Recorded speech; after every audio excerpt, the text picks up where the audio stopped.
Hi welcome to butterflies and me. ഇന്നൊരു മാമ്പഴക്കൂട്ടാനാണ് കേട്ടോ കാണിക്കാൻ പോകുന്നത്.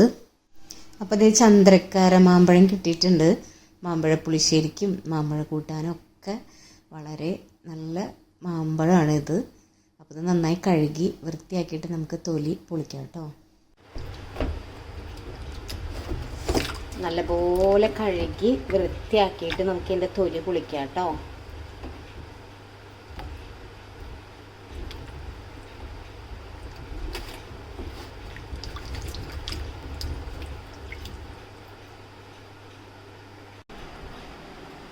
അപ്പോൾ ഇതിങ്ങനെ ഓരോന്നായിട്ട് തൊലി പൊളിച്ചെടുക്കാം കേട്ടോ. നമുക്ക് ഇത് കുറച്ച് ഹാർഡാണ്, അതുകൊണ്ട് ഞാനിങ്ങനെ കത്തി വെച്ച് വലിക്കുന്നുണ്ട് കേട്ടോ. ഈ മാമ്പഴത്തിൻ്റെ തൊലി കുറച്ച് കട്ടിയിലുള്ളതാണ്, അപ്പോൾ അത് കാരണം കത്തി വെച്ചിട്ടാണ് കേട്ടോ ഞാനിങ്ങനെ കുറച്ച് വലിച്ചെടുത്തത്. എൻ്റെ അടിവശം ജസ്റ്റ് ഒന്ന് കട്ട് ചെയ്തിട്ട് പിന്നെ വലിച്ചെടുത്തു. നമ്മൾ ചെത്തി എടുക്കരുത്, ചെത്തി മാങ്ങ എടുക്കുമ്പോൾ ആ ടേസ്റ്റ് മാറും.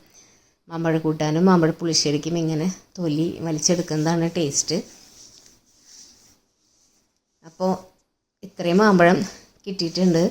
സാധാരണ മാമ്പഴത്തിൻ്റെ സീസൺ ആകുമ്പോൾ മാമ്പഴ പുളിശ്ശേരി ഉണ്ടാക്കാറുണ്ട്, അതുപോലെ തന്നെ മാമ്പഴ കൂട്ടാനും ഉണ്ടാക്കാറുണ്ട് കേട്ടോ. രണ്ടും കുറച്ച് വ്യത്യാസമുള്ളൂ. മാമ്പഴ പുളിശ്ശേരിയിലാണെങ്കിൽ തൈര് ചേർത്ത് കടുവറുക്കും, ഇതിൽ തൈര് ചേർക്കുന്നില്ല എന്നേ ഉള്ളൂ. അരപ്പിൽ ചെറിയ വ്യത്യാസമുണ്ട്, പിന്നെ കടും വറുക്കത്തില്ല. അപ്പോൾ മാമ്പഴക്കൂട്ടാൻ എങ്ങനെയാണെന്ന് നമുക്ക് നോക്കാം കേട്ടോ. അപ്പോൾ ഇതോ ഇത്രയും മാങ്ങ കിട്ടിയിട്ടോ, ഇത്രയും മാമ്പഴം കിട്ടിയിട്ടോ. അപ്പോൾ നമുക്കിതൊന്ന് വേവിക്കാൻ വെക്കാം.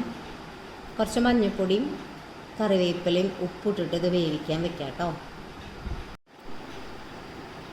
അപ്പോൾ ഞാൻ അതിലേക്ക് കുറച്ച് കല്ലുപ്പ് ഇടുന്നുണ്ട്, പിന്നെ കുറച്ച് മഞ്ഞൾപ്പൊടി കേട്ടോ.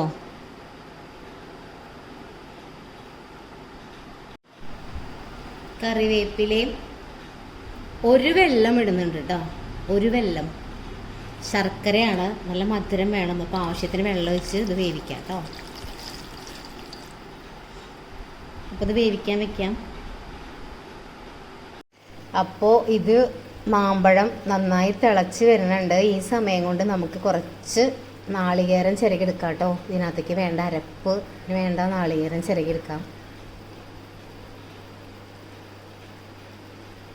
അപ്പോൾ മാമ്പഴക്കൂട്ടത്തിലേക്കുള്ള അരപ്പിനായിട്ട് ഇതേ നാളികേരം ചിരകി വെച്ചിട്ടുണ്ട്.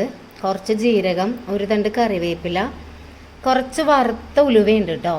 വറുത്ത ഉലുവ അല്ലെങ്കിൽ ഉലുവാപ്പൊടി ചേർത്താലും മതി. ഞാനിപ്പോൾ വറുത്ത ഉലുവ ചേർത്തു.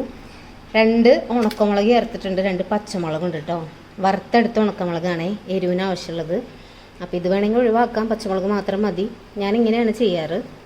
അപ്പോൾ ഇതെല്ലാം കൂടെ അരച്ചിട്ട് എടുക്കാം കേട്ടോ. നമുക്ക് അരയ്ക്കുമ്പോഴും ഒരു നുള്ളു മഞ്ഞൾപ്പൊടി ചേർക്കുന്നത് നല്ലതാണ്, നല്ലൊരു കളറിന് വേണ്ടിയിട്ട്. അപ്പോൾ കുറച്ച് മഞ്ഞൾപ്പൊടി ചേർത്തിട്ടുണ്ട് കേട്ടോ. അപ്പോൾ നമുക്ക് നല്ല ഫൈൻ പേസ്റ്റായിട്ട് അരച്ചെടുത്തിട്ട് വരാം. അപ്പോൾ ഇത് നല്ല പോലെ അരഞ്ഞ് കിട്ടിയിട്ടുണ്ട്. നമുക്കിത് കറിയിലേക്ക് ചേർക്കാം കേട്ടോ. അപ്പോൾ മാമ്പഴമൊക്കെ നന്നായി വെന്ത് കിട്ടിയിട്ടുണ്ട് കേട്ടോ, നല്ല പോലെ വെന്തിട്ടുണ്ട്. നമുക്ക് ഈ അരപ്പ് ഫുള്ളും ചേർക്കാം.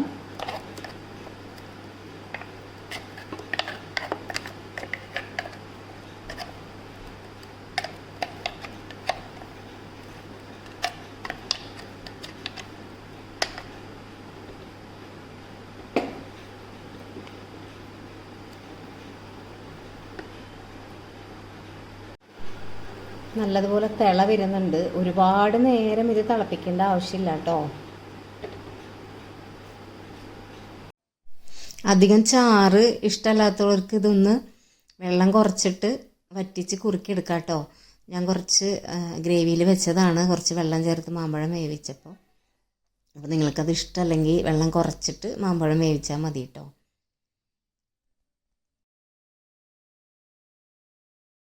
അപ്പോൾ ഞാൻ സ്റ്റവ് ഓഫ് ചെയ്തിട്ടുണ്ട്.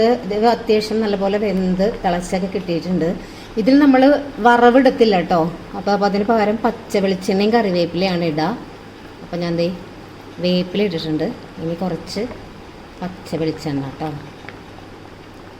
ഇത്രയേ ഉള്ളൂ നല്ല രസകരമായിട്ടുള്ള മാമ്പഴക്കൂട്ടാൻ. അപ്പം നല്ല മണം വരുന്നുണ്ട്, നല്ല ടേസ്റ്റുമാണ് കേട്ടോ. ഉലുവയും ഉണക്കമുളകൊക്കെ വറുത്തിട്ടതിൻ്റെ ഒരു പ്രത്യേക വാസന തന്നെ വരുന്നുണ്ട്. നിങ്ങൾക്ക് കണ്ടിട്ട് ഇഷ്ടമായിട്ടുണ്ടാവുമെന്ന് വിചാരിക്കുന്നു. നല്ല ടേസ്റ്റ് തന്നെയായിരുന്നു. അപ്പോൾ എല്ലാവരും ഇങ്ങനെയൊക്കെ ഒന്ന് ഉണ്ടാക്കി നോക്കിയിട്ട് അഭിപ്രായം പറയണം കേട്ടോ.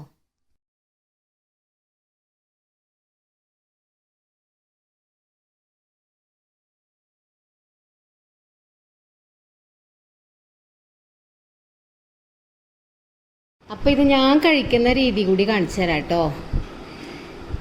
ഇതിൻ്റെ കൂടെ വേറെ പപ്പടം, അച്ചാർ അതൊന്നും ഞാൻ എടുക്കാറില്ല.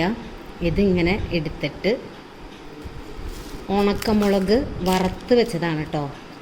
അതിങ്ങനെ പൊടിച്ച്, എരിവ് ഇഷ്ടമുള്ളവർക്ക് കേട്ടോ, അല്ലെങ്കിൽ ഈ മധുരത്തോടുകൂടി കളിക്കുന്നതാണ് ഏറ്റവും ടേസ്റ്റ്. അപ്പോൾ ഇതിങ്ങനെയാണ് ഞാൻ കഴിക്കാറേ, ഉണക്കമുളക് പൊടിച്ചിട്ട് കേട്ടോ. അപ്പോൾ നിങ്ങളിങ്ങനെ കുട്ടി കഴിച്ച് നോക്കൂ, എന്നിട്ട് എല്ലാവരും അഭിപ്രായം പറയൂ കേട്ടോ. അപ്പോൾ okay, bye bye, thank you.